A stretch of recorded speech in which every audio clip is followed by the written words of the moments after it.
Vous voici sur un nouveau type de vidéo, les shishiki, littéralement, connaissance. Le manga m'a amené à aimer et à m'intéresser à la culture et à l'histoire du Japon. Et c'est ce que je partage avec vous ici. Allez, c'est parti!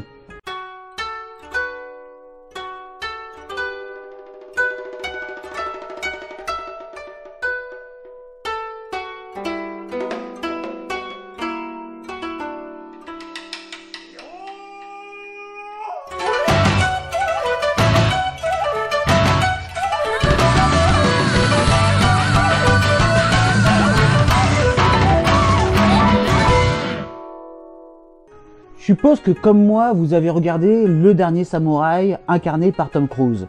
Eh bien, cette personne a réellement existé. Mais ce n'est pas un capitaine américain, non, non, non, non, non, non, non, non. C'est bien un capitaine, mais français. Il s'appelait Jules Burnet. Burnet? Non, Brunet. La direction s'excuse pour ce calembour de mauvais goût. Et croyez-moi, son histoire n'a rien à envier à la fiction hollywoodienne. Bon, ben voilà, j'ai fini. À la prochaine. Tu peux peut-être aller un tout petit peu plus loin, non? Bon, d'accord. Déjà, faisons un point sur le bonhomme. Il est né le 2 janvier 1838 à Belfort. Il est le fils de Jean Brunet, vétérinaire au 3e régiment du Dragon et de l'Or Rocher. Élève de Polytechnique, il a fait l'école d'application de l'artillerie et du génie. Il est de forte stature, 1,85 m, il s'exprime bien, il a un talent d'écrivain reconnu et il est un aquarelliste talentueux.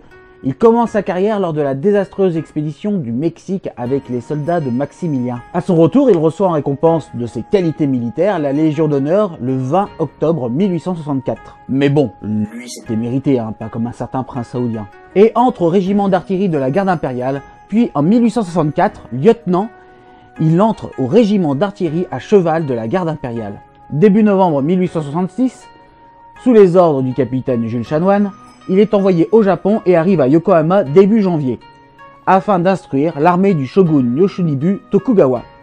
On peut peut-être faire un point sur le Japon de l'époque. Grosso modo, il y a deux camps, celui du shogunat Tokugawa, qui est pour une fermeture des frontières appelée le Sakoku. Dehors les étrangers! Dehors les étrangers! Bon, bah déjà tu sors. Ce qui est très ironique quand on pense que c'est les Français qui instruisent son armée. Et de l'autre côté, l'empereur Meiji qui est pour l'exact opposé. D'ailleurs, contrairement au film, les Américains, comme d'autres pays, étaient plutôt neutres dans cette histoire. C'est vachement résumé quand même, hein. Eh bien, je pourrais faire un épisode rien que sur cette période.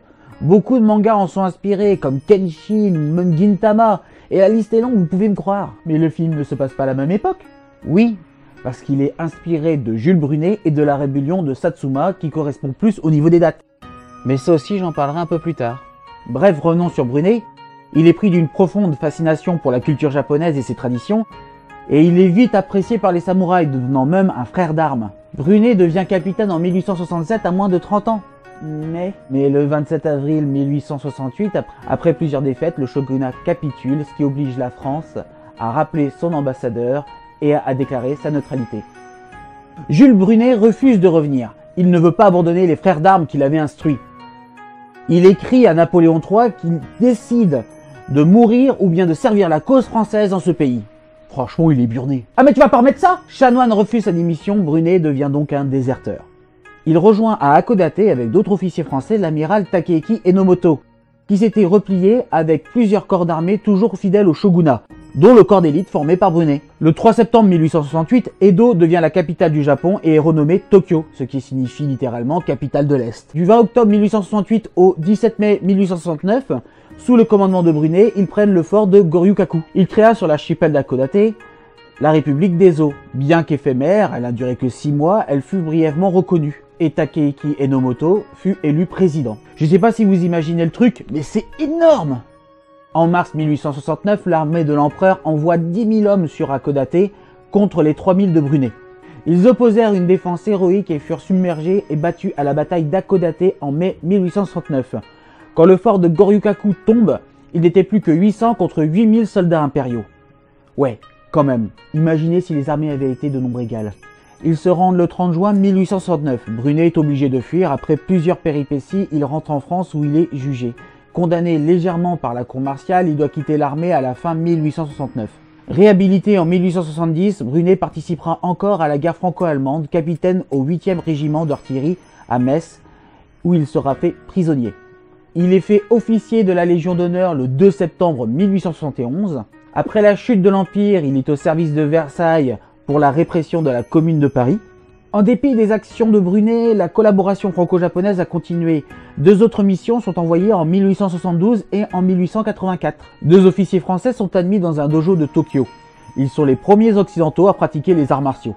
À partir de 1886, l'ingénieur polytechnicien Louis-Émile Bertin dirige la construction de la première flotte de guerre japonaise moderne. Bertin devint ami intime de l'empereur et lui parle dans un japonais parfait. En 1919, les ingénieurs français supervisent la création de la première flotte aérienne du Japon. S'ensuit un cursus militaire honorable pour Brunet et beaucoup plus tranquille. Attaché militaire en Autriche et en Italie, commandeur de la Légion d'honneur le 26 décembre 1894. Le 11 mars 1895, le Japon, qui vient de sortir d'une éprouvante guerre avec la Chine, se rappellera de Jules Brunet, cet ancien samouraï, en l'élevant au grade de grand officier du trésor sacré du Mikado. Chef de cabinet en 1898 sous le commandement de Chanoine, devenu général et ministre de la guerre, Brunet finira général de division, puis grand officier de la Légion d'honneur par décret du 30 décembre 1902. Bah quoi? Bah qu'est-ce que tu veux que je fasse de plus? Il décède chez lui le 12 août 1911 à 73 ans, 94 bis avenue Marigny à Fontenay-sous-Bois et fut inhumé le 14 au Père-Lachaise. Même s'il n'est pas spécialement connu en France, Jules Brunet l'est au Japon. Et ils n'oublieront jamais l'histoire du dernier samouraï. C'était le premier épisode de Shishiki. Je tiens à préciser que je ne suis pas historien. J'ai évidemment essayé de résumer au mieux son histoire. Mais rien ne vous empêche de compléter et surtout d'en discuter dans les commentaires. Comme je l'ai dit au début de cet épisode, nous parlerons de l'histoire mais aussi de la culture japonaise. N'oubliez pas de faire un tour sur mes autres types de vidéos, de me rejoindre sur les réseaux sociaux, n'oubliez pas de vous abonner. Et quant à nous, on se revoit sur YouTube. Matane!